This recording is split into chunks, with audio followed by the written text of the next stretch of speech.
CM योगी को आपने अक्सर बच्चों के साथ चुहल करते और उनको चॉकलेट और अन्य चीजें बांटते देखा होगा। पिछले दिनों एक बच्ची की अपील के बाद स्कूल में दाखिला का मामला काफी चर्चित हुआ था। योगी के निर्देश पर बच्ची को एक बड़े निजी स्कूल में दाखिला मिला था। हाँ। क्या कहा आपने उनसे मिलकर? मैंने ये कहा था, खाली बस यही कहा एडमिशन करा दो, तो फिर वो क्या कहा था? तो वो कह रहा है करवा दूंगा। कुछ ऐसा ही रूप आज लखनऊ में आयोजित एक समारोह के दौरान भी दिखाई दिया। बच्ची की एक जिद के आगे सीएम योगी को मजबूर होना पड़ गया। एक बच्चे ने योगी को मिठाई खाने पर मजबूर कर दिया। दरअसल दो बच्चियां सीएम योगी को राखी बांधने आई थी। राखी के साथ वो मिठाई भी लेकर आई थी। राखी बंधवाने के बाद सीएम योगी ने बच्ची को मिठाई खिलाने की कोशिश की तो बच्ची ने तपाक से बोल दिया कि पहले आप खाइए। इस पर सीएम योगी पहले तो मुस्कुराए और फिर बच्ची को ही मिठाई खिलाने की कोशिश करने लगे, लेकिन बच्ची भी जिद पर अड़ी थी। उसने योगी की एक ना सुनी, मिठाई नहीं खाई, कहा पहले आप खाइए, पहले आप खाइए। और आखिरकार बच्ची की जिद के आगे सीएम योगी को मिठाई खानी पड़ी। बच्ची की जिद को सीएम योगी को पूरा करना पड़ा और मिठाई खाकर उन्होंने उसे खुश भी कर दिया। सीएम योगी ने इस दौरान बच्चियों को चॉकलेट के पैकेट और पैसे भी दिए।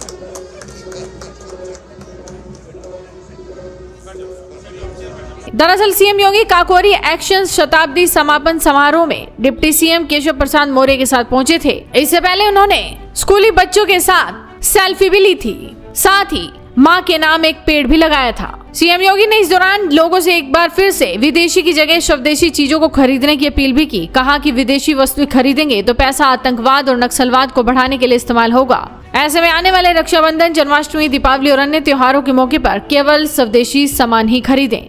किसी क्रांतिकारी को गोंडा की जेल में, किसी को फैजाबाद की जेल में, किसी को नैनी की जेल में, और चंद्रशेखर आजाद ब्रिटिश हुकूमत के हाथ में नहीं पड़े, बल्कि इन्होंने मुकाबला करते हुए स्वयं वीर गति को प्राप्त की। आज शताब्दी महोत्सव उन महान क्रांतिकारियों के स्मरण का एक महान दिवस है। हमारी वर्तमान पीढ़ी के लिए एक नई प्रेरणा है। याद करिए, ब्रिटिश हुकूमत के जिस खजाने को ट्रेन एक्शन की घटना के माध्यम से अपने कब्जे में उन क्रांतिकारियों ने ली थी, वह था मात्र 4,600 रुपया, 4600 रुपया। और ब्रिटिश हुकूमत ने इन क्रांतिकारियों को पकड़ने के लिए बिना सुनवाई के उनको फांसी देने में जो पैसा खर्च किया था, वह था उस समय 10 लाख रुपए से अधिक।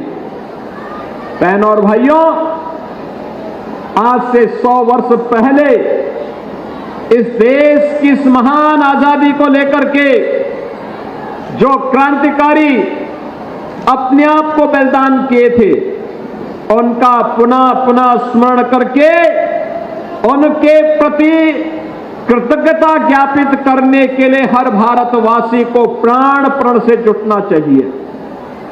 आज का ये समारोह इसी संकल्प को आगे बढ़ाने का समारोह है।